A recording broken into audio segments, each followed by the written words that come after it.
ఒక అడవిలో నక్క తోడేలు స్నేహంగా ఉండేవి.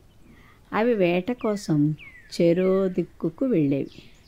ఎప్పుడూ తోడేలుతో సమానంగా నక్క ఆహారం సంపాదించుకోలేకపోయేది. దాంతో తోడేలు తన ఆహారంలో కొంత దానికి ఇస్తూ ఉండేది.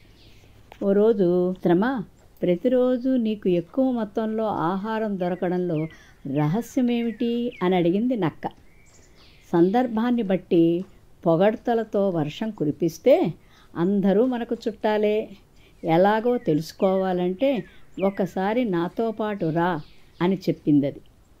దీంతో తోడేలుతో పాటు నక్క నడుస్తుండగా పెద్ద పులి ఓ జంతువును వేటాడి అటువైపు రాసాగింది.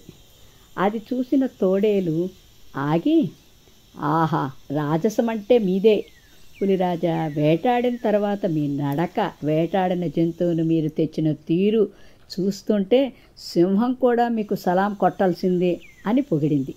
దీనికి పెద్ద పులి సంతోషించి వేటాడిన మాంసంలో కొంత భాగం ఇచ్చింది. పులి వెళ్ళిన వెంటనే నక్క పొగడ్తా అంటే ఇంతేనా అంది. మర్నాడు పులిని పొగడ్తలతో ప్రసన్నం చేసుకోవడానికి తోడేలు కన్నా ముందే బయలుదేరింది నక్క. కొంత దూరం పోయాక నక్కకు పెద్ద పులి గాయాలతో కుంటుతూ కనిపించింది. ఒంటరిగా ఉన్న నక్క తన పంట పండిందనుకుంది.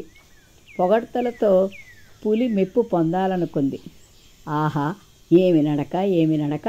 హంస కూడా అసూయపడాల్సిందే. సింహమైతే 1000 జన్మలెత్తినా ఇలా మీలా నడవలేదు తెలుసా అంటూ పులి దగ్గరకు వెళ్ళింది. అసలే గాయాలతో ఉన్న పులి కోపంతో నక్కపై దాడి చేయబోయింది. త్రుటిలో తప్పించుకుని నక్క అక్కడి నుంచి బతుకు జీవుడా అనుకుంటూ పారిపోయింది.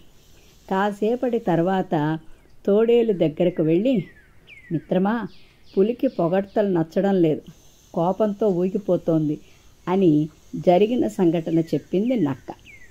పొగడ్త అనేది సందర్భానికి తగినట్లుగా ఉండాలి. ఈ సమయంలో పులికి కావాల్సింది పొగడ్త కాదు, వైద్య సహాయం.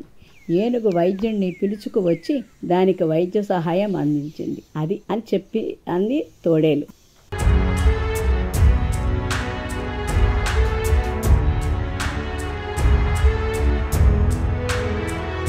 మీరు మరిన్ని వీడియోలు చూడాలంటే మన ఛానల్ను సబ్స్క్రైబ్ చేయండి. పక్కనున్న బెల్ ఐకాన్ని ప్రెస్ చేయండి.